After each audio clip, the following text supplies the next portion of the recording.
আমি একটি আয়াতে কারিমা তেলাওয়াত করেছি পবিত্র কোরআনের 114টি সূরার ভিতরে 4 নম্বর সূরা আন-নিসার 105 নম্বর আয়াতে কারিমা আমি তেলাওয়াত করেছি। এখান থেকে আমি কিছু কথা বলবো। আল্লাহ পাক এই আয়াতে কারিমায় বলেছেন, ইন্না আনজালনা ইলাইকাল কিতাবা বিল হক। হে নবী, আমি আপনার কাছে সত্য সহকারে একটি কিতাব নাজিল করলাম। আওয়াজ তুলে, জবান ছেড়ে, হাত তুলে বলুন তো সেই কিতাবটার নাম কি? আর জোরে বলেন সেই কিতাবের নাম কি? এরপর আল্লাহ পাক বলছেন, এই কিতাব দিয়ে আপনি লিতাহকুমা বাইনান নাসি বিমা আরাকাল্লাহ, আপনি মানুষের মাঝে সঠিক ফয়সালা দিবেন, ন্যায় বিচার কায়েম করবে। ওয়ালা তাকুন লিল খাইনিনা খসিমা, আর যারা এই কোরআনকে খেয়ানত করবে, যারা এই বিশ্বাস ভঙ্গ করবে যাদের পক্ষ থেকে এবং এই কোরআন নিয়ে বিতর্কিত করবে, তারা ক্ষতিগ্রস্ত হয়ে যাবে। এই কোরআন এসেছে মানুষের উপকার করার জন্য, কিন্তু এই কোরআন বাদ দিয়ে কেউ যদি কোরআনের সাথে বেঈমানি করে, কোরআন তাহলে তাকে ক্ষতির ভিতরে ফেলে দিবে। কোরআনের সমাজ শান্তির সমাজ। কোরআন ছাড়া এই পৃথিবীতে কারো আদর্শ দিয়ে শান্তি কায়েম হতে পারে? আওয়াজ তুলে বলেন, পারে? শান্তি কায়েমের জন্য একটি কিতাব, সেই কিতাবের নাম হলো কোরআন। কারণ বিশ্বনবী বলেছেন, মান ক্বালা বিহি সাদাকা, যে কোরআন দিয়ে কথা বলে সে যেন সত্য কথা বলে। আর এই কোরআনে আল্লাহ পাক সত্য দিয়ে পরিপূর্ণ করে দিয়েছে। আমাদের দেশের সংবিধান এই 53 বছরে 17 বার পরিবর্তন হয়েছে।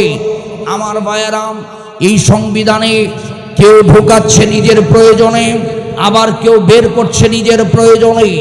এই সংবিধান থেকে বিসমিল্লাহ কেটে বাদ দিয়েছে। এই সংবিধান থেকে তারা নিজেদের উপকারের জন্য আল্লাহর সার্বভৌমত্বের আইনগুলো কেটে বাদ দিয়ে নিজেদের তৈরি করাম, ইংরেজদের খুশি করাম, দাদা বাবুদের খুশি করার জন্য এই সংবিধানে আইন ঢুকে বাংলার মুসলমানের উপরে তারা বিভিন্নভাবে আমার ভাইয়েরা অন্যায় অবিচার করছে। কিন্তু আল্লাহর কোরআন তো সেই কিতাব, আল্লাহ পাক ঘোষণা দিয়েছেন, ওয়া তাম্মাত কালিমাতু রাব্বিকা সিদকান ওয়া আদলা। এই কোরআন সত্য দিয়ে আল্লাহ পরিপূর্ণ করে দিয়েছেন। এই কোরআনের ভিতরে আল্লাহ ন্যায় বিচার দিয়েছেন। লা মুবাদদিলা লিকালিমাতিহি, এই কোরআনের কেউ পরিবর্তন করতে পারবে? আওয়াজ তুলে বলেন, পারবে? আমার প্রিয় বন্ধুগণ, আমার প্রিয় ভাইয়েরা, আমার আলোচনা আমার লম্বা করা যাবে না। এই কোরআন থেকে কারা উপকার পাবে, এই কোরআন থেকে কারা ক্ষতিগ্রস্ত হবে, আল্লাহ পাক সেটাও জানায়া দিলেন।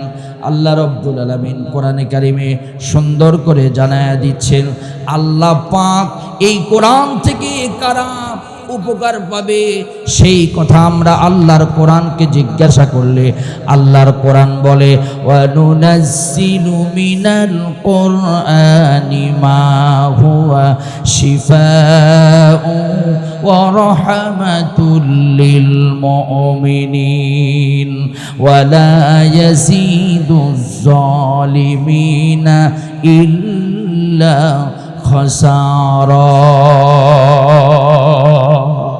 এই কোরআন মুমিনের জন্য শিফা, এই কোরআন মুমিনের জন্য উপকার, আর বেঈমানের জন্য ক্ষতি।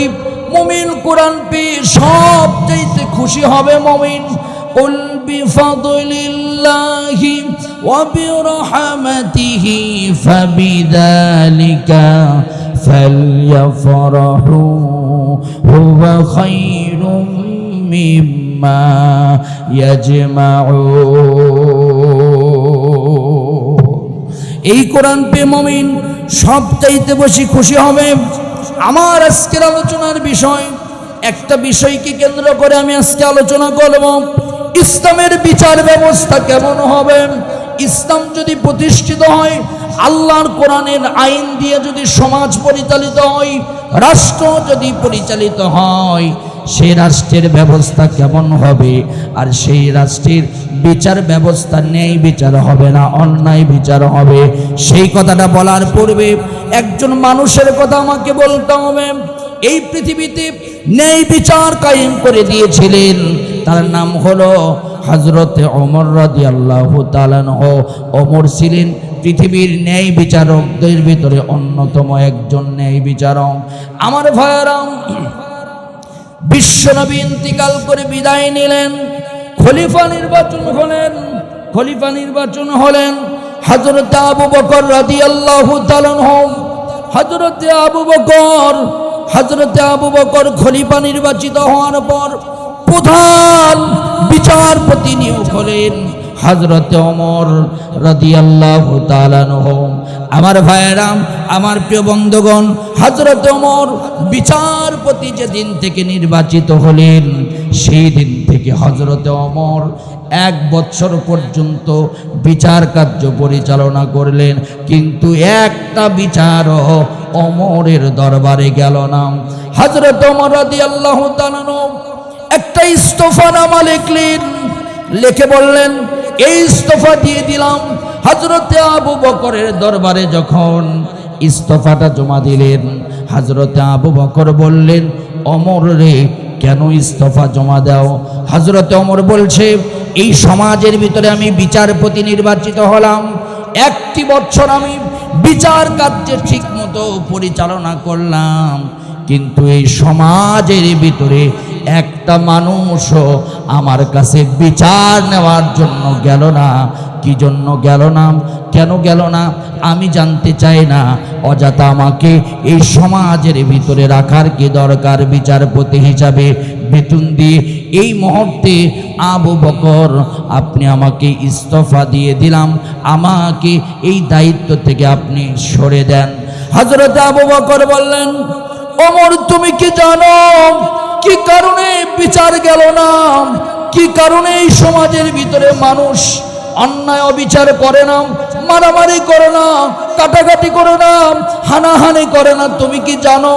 হযরত ওমর বলছেন, না, কি কারণে বিচার যায় না?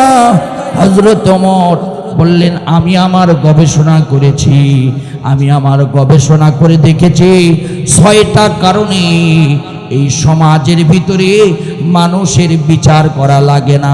মানুষকে বিচার করে মানুষের অন্যায় বিচারের শাস্তি দেওয়া লাগে না। 6টা কারণে।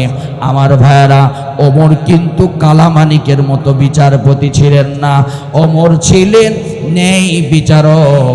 আমার ভাইয়েরা, আজও দেখবেন বিচারের আসনে বৈশা অন্যায় বিচার করে এমন বিচারক আমাদের সমাজে আছে না? না, জুলুম করে, এমনকি আলেমদেরকে বিচারের কাঠগড়ায় বসে আলেমদেরকে বিনা অপরাধে শাস্তি দেয়। এমনকি এই কালামানিক আল্লামা সাইদি সাহেবকে আমার ভাইয়েরা ফাঁসির রায় দিয়েছিল। সেই কালামানিকের বিচার আল্লাহ দুনিয়াতে করেছে কি করে নাই? কথা বলেন না কেন? করেছে কি করে নাই? আমার ভাইয়েরা, সে একজন প্রধান বিচারপতি হয়ে সে যখন ট্রাইব্যুনালে যায়, কোর্টের ভিতরে যায়, সবাই তাকে ডিম মেরেছে, এমনকি বিসি পর্যন্ত ফেটে ফেলে দিয়েছে। কথা কর না কেন? ঠিক কিনা? আওয়াজ তুলে বলেন তো, আল্লাহর বিচার আছে না নাই? কথা বলেন, আছে না নাই? যারা দুনিয়াতে অন্যায় বিচার করবে, আল্লাহ পাক তাদেরকে ছেড়ে দিবে। জোরে বলেন, ছেড়ে দিবে।